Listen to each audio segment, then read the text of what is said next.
இந்த காணொலியை கொஞ்சம் கேளுங்க. யாழ்ப்பாணத்தெல்லாம் படிச்சவன்டா. யாழ்ப்பாணத்தாண்டாலே படிச்சவன்.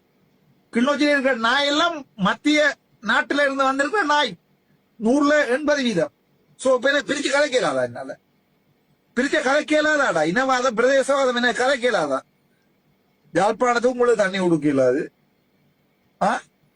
ஆனா யாழ்ப்பாணத்து வாட்சிமார் வந்து உங்களுக்கு பிடிங்கி படிப்பிக்கணும். யாழ்ப்பாணத்து டாக்டர்மார் வந்து உங்களுக்கு ஆணிய பிடுங்கணும். என்னன்றா மனம் பெருமவங்களுக்கு. கேட்டிங்களா? பாராளுமன்ற உறுப்பினர் அர்ஜுனா அவர்களே, உங்களுக்கு வந்து மலையகொண்டன் அவ்வளோ கேவலம் போயிடுச்சா? அதாவது கிளிநொச்சிலையும் வன்னி பக்கத்திலிருந்து வந்திருக்கிற 80% பேர்கள் வந்து என்ன சொன்னீங்க? மத்திய மலைநாட்டின் நாய்களா? அதாவது இந்த நாட்டோட முதுகெலும்பாக இருந்து இத்தனை வருஷமாக உழைச்சி கொடுத்து இதில் வந்து எத்தனையோ பொருளாதாரத்துக்கு பல முறைகளில் வந்து உதவி பண்ணி இந்த மாதிரி இருக்கிற நாங்கள் வந்து உங்களுக்கு நாய்களா? மலையகத்து மக்களை பற்றி நீங்கள் என்ன நினச்சிட்டு இருக்கீங்க? உங்களோட வாய்க்கு வந்த மாதிரி எது வேணாலும் திட்டுவீங்களா? யாழ்ப்பாணத்தான் எல்லாரும் படித்தவன், கிளிநொச்சி வண்டியில் உள்ள 80% நாய்கள்னு சொன்னால் அதுவும் மத்திய மலை அப்படின்னு சொல்லி நீங்கள் என்னமோ ஒரு பின்வாங்குற மாதிரினா மத்திய மலை நாட்டிலேருந்து வந்து சேர்ந்தவங்க 80% அங்கே அதிகமாக இருக்காங்கன்னு சொன்னால் அவங்க எல்லாரும் உங்களுக்கு நாய்களா?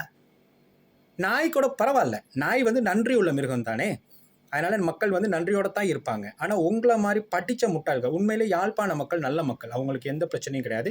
யாழ்ப்பாண மக்களுக்கும் மலையக மக்களுக்கும் எந்த விதமான பிரச்சனையும் கிடையாது. யுத்த காலத்துலேயும் யாழ்ப்பாணத்தில் உள்ள பலர் வந்து மலையகத்தில் தங்கி இருந்தாங்க. அவங்க வந்து டீச்சர்ஸாக இருந்தாங்க, டாக்டர்ஸாக இருந்தாங்க, ப்ராக்டர்ஸாக இருந்தாங்க. அதுக்கப்புறம் நிறைய அரசு அலுவலகங்களை வேலை செஞ்சாங்க. எல்லா மலைய மக்களோட ஒன்றா பின்னி பிணைஞ்சு அவங்களோட இருந்தாங்க. அவங்களுக்கும் எங்களுக்கும் எந்த விதமான கருத்து வேறுபாடும் இல்லை. ஆனால் யாழ்ப்பாணத்தில் படித்த ஒரு முட்டாள் ஒருத்தன் இருக்கான் அப்படின்னு சொன்னால் அது நீங்கள் தான். இன்றைக்கி தான் தெரியும் யாழ்ப்பாணத்துலேயும் படித்த முட்டாள் இருக்கானா. ஏன்னா யாழ்ப்பாணத்தில் பொதுவாகவே எல்லாருமே நல்ல படித்த வெல் எஜுகேட்டட் ஒரு சொசைட்டி தான் யாழ்ப்பாணம் அப்படின்னு சொன்னாலும் அதுலேயுமே வந்து தரக்குறைவான வட்டிக்கட்டுன்னு படித்த ஒரு வைத்திய முட்டாள் அப்படின்றது யாருன்னு பார்த்தா அது நீங்கள் தான். உங்கள் பரம்பரையே முட்டாள் பரம்பரையாக இருக்கலாம், சரியா? டயஸ்போராவில் நீங்கள் காசு வாங்கிக்கிங்க, காசு வாங்கிட்டு கூவி பாராளுமன்றத்தில் போய் எது வேணாலும் பேசுங்க. ஆனால் தயவு செஞ்சு ஒரு இனத்தை வந்து கேவலப்படுத்தி பேசாதீங்க, புரியுதா? எங்கே போனாலுமே வந்து மலையகத்தில் உள்ளவங்க எல்லா இடத்துலையும் வந்து பெரிய இடங்களில் ஜொலிச்சுக்கிட்டு தான் இருக்காங்க. அதனால உங்களுக்கு வந்து இந்த மாதிரியான விஷயங்களை பேசுகிறதுக்கு எந்த அருகதையுமே கிடையாது. ஏன்னா நீங்கள் வந்து இன்னொருத்தரோட கைக்கூலி.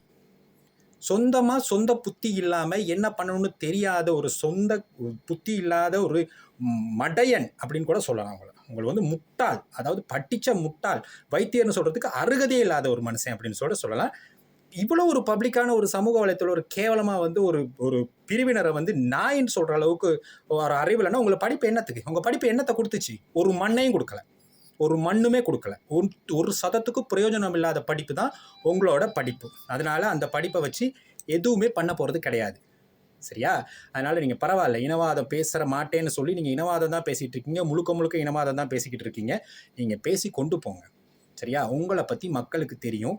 அதனால் நான் என்ன சொல்கிறேன்னு சொன்னால் ஒட்டுமொத்த யாழ்ப்பாண மக்களின் சாபக்கேடு தான் நீங்கள். நிச்சயமாக வந்து யாழ்ப்பாணத்தில் நல்லா படித்த ஒரு மனுஷன் இப்படி பேச மாட்டார். ஏன்னா இதுக்கு முன்னாடி பாராளுமன்றத்தில் யாழ்ப்பாணத்தை பிரதிநிதித்துவப்படுத்தின எத்தனையோ பாராளுமன்ற உறுப்பினர்கள் இருக்காங்க. யாரும் இந்த மாதிரி தரக்குறைவாக பேசலை. மும்மொழியும் தெரிஞ்ச பெரிய புலமைன்னு சொல்லி நீங்கள் பீத்திக்காதீங்க.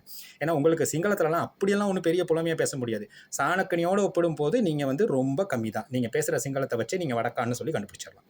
அதனால் வந்து ரொம்ப புலமையாக வந்து பேசுகிற மாதிரியெல்லாம் நீங்கள் பேசிகிட்டு இருக்காதீங்க.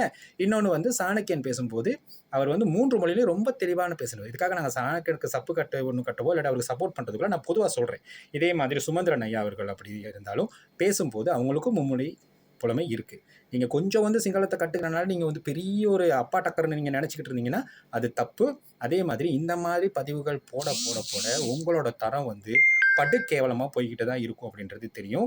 இருந்தாலும் பரவாயில்ல, மலையக மக்களை வந்து நீங்கள் நாய்கள்னு சொன்னாலும் பிரச்சனை கிடையாது. நாய்கள் நன்றி உள்ளது தான். அது வந்து நன்றியோடு இந்த நாட்டுக்கு எவ்வளோ தூரம் இன்னும் நன்றி செய்யணுமோ அதை அவங்க செய்வாங்க.